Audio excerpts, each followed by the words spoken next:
আনতে গেছিলাম সেই ভিডিওটা ছাড়া হয়েছে অলরেডি 10,000-এর উপর ভিউ হয়ে গেছে। আমি দেখে নিয়েছি, আমাকে সবাই যখন পাঠিয়েছে, আমাকে হোয়াটসঅ্যাপে সব পাঠাচ্ছে, তো আমার দেখা হয়ে গেছে।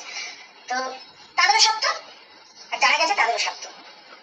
এই স্বার্থর জন্য আমি পরে একটা ভিডিও নিয়ে আসবো। কারণ দেখো, একটা সময় মানুষের হাত খালি হয়ে যায়, সেই হাতটা ভরাট হওয়ার জন্য যে কাজটা করতে হবে সেই ভিডিওটা আজকে আমি দেবো। সেই ভিডিওটা একটু পরেই আমি দেবো, তোমরা দেখতে পাবে।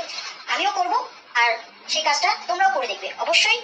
যারা কুসংস্কার ভাবো, কুসংস্কার যারা মনে করবে যে না করে দেখি, কাকিমা করছে করে দেখি, তারা কোনো ফল, মন থেকে যে কোনো জিনিস ডাকলে ফল পাওয়া যায়। আমি কিন্তু মন থেকে ডেকেছি, ফল কিন্তু আজকে পেয়েছি। হ্যাঁ, যেটা বলতে যাচ্ছি, যে ভিডিওটা ছাড়া হয়েছে তার আগেই কিন্তু আমি বলে দিয়েছিলাম, ভয়েসগুলো কিন্তু কেটে দেয়, সব ভয়েসগুলো কেটে দেয়। আজকে তোমরা, আমি যে ওই যে নিমন্ত্রণ করতে গেছিলাম, তার পুরো ভয়েসটা তোমরা পেয়েছো? আজও পাওনি, আজও তোমরা পাওনি, কারণ ওখানে অনেক কথা আমি বলেছি। আমি যখনই দেখেছি এরকমভাবে ধরে, মানে ক্যামেরাটাকে ধরে এরকমভাবে সাইডে রেখে দিয়েছে, তখনই আমি বুঝেছি যে এখানে ভয়েস হচ্ছে। আমি কিন্তু রীতিমতো মনে যা আছে বলে গেছি, সেই ভয়েস কিন্তু এখনো পর্যন্ত দেয়নি। আর এই যে আমার ননদ, আমার দিদিদের নিয়ে মেয়েকে আনতে গেছি, এটারও রেকর্ড হচ্ছে। আমি পেছনে দাঁড়িয়ে রয়েছে, আমি বলে দিচ্ছি ওদেরকে, বলছি, সেই রেকর্ডটা কিন্তু দেয়নি যে আমার ভয়েস আছে ওখানে। আমি বলছি রেকর্ড হচ্ছে, রেকর্ড হচ্ছে। যার বউ চলে যাচ্ছে, সে বউ না আজকে রেকর্ড করছে, বুঝতে পারছো? বুঝতে পারছো ব্যাপারটা? যে সে বউকে আটকাবে না, তুমি যেও না। দেখছে যখন তার পিসি, তার মাসি আনতে গেছে, তার মা, সেখানে একটা স্বামীর কর্তব্য কি ছিল? বউকে আটকানো। রেকর্ডটা কিন্তু তার এমার্জেন্সি নয়, এমার্জেন্সি তার বউকে আটকানো। কিন্তু সে তো সেই মেয়েটাকে চাই না, জোর জবরদস্তি সবসময় বলে না, জোর জবরদস্তি করে দিয়েছে, জোর জবরদস্তি করে দিয়েছে। হ্যাঁ, জোর জবরদস্তি করে দিয়েছে বলে মেয়েটাকে কিভাবে তাড়াবে সেই চেষ্টা করেছিল। আর আমার মন থেকে সেটা ডাক নিয়েছিল। তবুও আমি মেয়ের জন্য দৌড়ে দৌড়ে যেতাম, মেয়ের জন্য দৌড়ে দৌড়ে হাসপাতালে দেখতে গেছিলাম। আমি মেয়েটাকে একা ছাড়বো এত রাতে? আমি কিন্তু তার মাসিদের দেখতে যাইনি, ক্যাচাল তাড়াতাড়া করেছে। আজকে কিন্তু আমার বোনেদের মধ্যে মুখ কাটাকালি হয়েছে, কিন্তু মারপিট এরকম টাইপের হয়নি, এরকম টাইপের মারপিট হয়নি। কিন্তু তাদের মধ্যে কি হয়েছে, মানে যত বাজে কথা থেকে শুরু করে সব রকম হয়েছে, প্লাস মারপিটও হয়েছে, সবটাই হয়েছে। নিজেদের মধ্যে নিজেদের খাওয়া খাই মারামারি সব হয়ে গেছে। সেটা কিন্তু আমাদের মধ্যে হয়নি। অর্থাৎ মিলটাও আমাদের বেশিক্ষণ লাগবে না, কারণ আমাদের তো, আমি শুধু একটা কথাই বলে গেছি, উপর দিকে থুতু ফেললে নিজের গায়ে এসে পড়ে।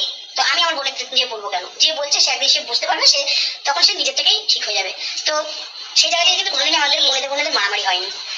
যাই হোক, এইসব কথা বলে আর লাভ নেই। আমার মেয়ে যে ডিসিশনটা নিজে তুলে যাচ্ছি, যে ডিসিশনটা নিজে খুব ভালো ডিসিশন নিয়েছে। কারণ একটা মেয়েকে সমাজে চলতে গেলে তার স্বামী ছাড়া, স্বামী নিয়ে চললে শাখা সিঁদুর নিয়ে চলো, ঠিক আছে, স্বামী ছাড়া কিন্তু এরকম ভাবে বাঁচা যায় না।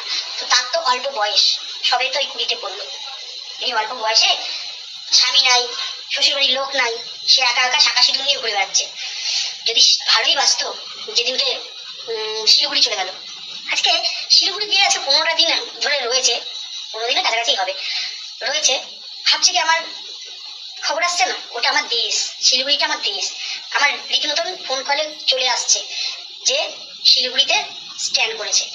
তাই নিয়েও কিন্তু আমি কোনো সময় কিচ্ছু বলিনি। দেখো, এটা কন্ট্রোভার্সি ভাববে না, এটা জাস্ট আমি কিছু বোঝাচ্ছি আমার মেয়ে কেন এটা করলো। সেদিনকে যখন বললো ব্যান্ডেলে আসছি, আমার মেয়েটা এক ঝলক দেখার জন্য গাড়িটা নিয়ে মানে তীব্র বেগে ছুটেছে। মানে কিভাবে ছুটেছে, ওই যে তোদের কালকে বললো লাইভে যে আমি পড়ে গেছি, আমি মাকেও জানাইনি, পা কেটে গেছে। গাড়ি, নতুন গাড়িটা চারিদিক দিয়ে মানে ঝাঁঝরা হয়ে গেছে, নতুন গাড়িটা মানে রং জ্বলে ঝাঁঝরা হয়ে গেছে। আমি জিজ্ঞেস করেছি, আমাকে বললো দেয়ালে ঘষা লেগেছে, তবু কিন্তু বলেনি।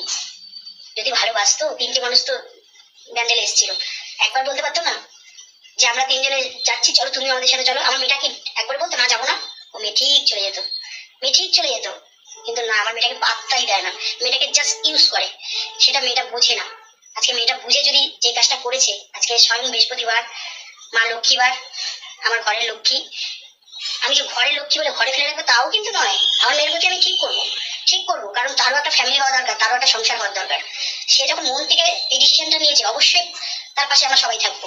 কেন থাকবো না? কারণ তার জীবন আছে, আজ আমি আছি, আজ তোমাদের কাকু আছে, কাল আমরা নাও থাকতে পারি। তার তো সংসার, তার তো একটা ফ্যামিলির দরকার। তো সেই জায়গা থেকে আমি বলবো, ভালো করেছো মা, তুমি তোমার মতন, তোমার বুদ্ধি নিয়ে, তুমি কারো বুদ্ধি নিয়ে করোনি, তুমি তোমার বুদ্ধি নিয়ে তুমি যেটা করেছো খুব ভালো করেছো। আর আগামী দিন তোমার ভালো হোক, এটাই কামনা করবো। আমরা সবাই বড়রা কামনা করবো যে তোমার ভালো হোক, আর তোমার ভালোর পাশে আমরা সবসময় দাঁড়াবো। তুমি খারাপের দিকে এগিয়ে গেছো, তবুও কিন্তু তোমার মাকে পাশে পেয়েছো। আর তুমি যদি ভালোর দিকে যাও, তা তোমার মাকে তোমার পাশে পাবে না, সেটা কোনোদিনই ভাববে না, কোনোদিনই ভাববে না। ভালো দিকে যাবে, অবশ্যই পাবে। আমার ডিসিশনটা তাহলে আজকে ঠিক ছিল, আমার উপহারটা তাহলে আজকে ঠিক ছিল। দেখো, আমার মন কিন্তু ডাক দিয়েছিল, তাই জন্য কিন্তু আমি ডিসিশনটা নিয়েছিলাম। না আমি তোমার বুদ্ধিতে নিয়েছি, না আমি কারো কথা শুনে নিয়েছি। আমি জাস্ট আমার মনে ডাক দিয়েছিল এইগুলো, যে এই যে জায়গায় তুমি যেতে চাইছো তারা ক্যাচাল ছাড়া ভালো জানে না, ভালো করতে জানে না। তো কিভাবে ভালো হবে সেটা তারা জানে না, আর তোমাকে জাস্ট তাসের মতন ছুঁড়ে ফেলছে, এরম ভাবে দিচ্ছে, আর তুমি সেরম ভাবে ছুটে ছুটে যাচ্ছ। আমি চাই না তুমি ওখানে আর যাও।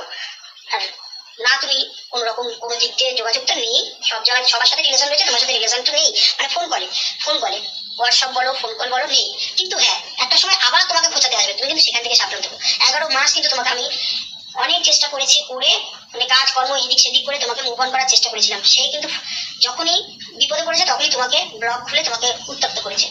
আর যেন সেই ভুলটা না হয়। তুমি যখন এই ডিসিশন নিয়েছো, এক সিদ্ধান্তে দাঁড়িয়ে থাকবে, আমি যেরকম এক সিদ্ধান্তে এসে গেছি, তুমি এক সিদ্ধান্তে থাকবে, দেখবে আগামী দিন তোমার ভালো থাকবে।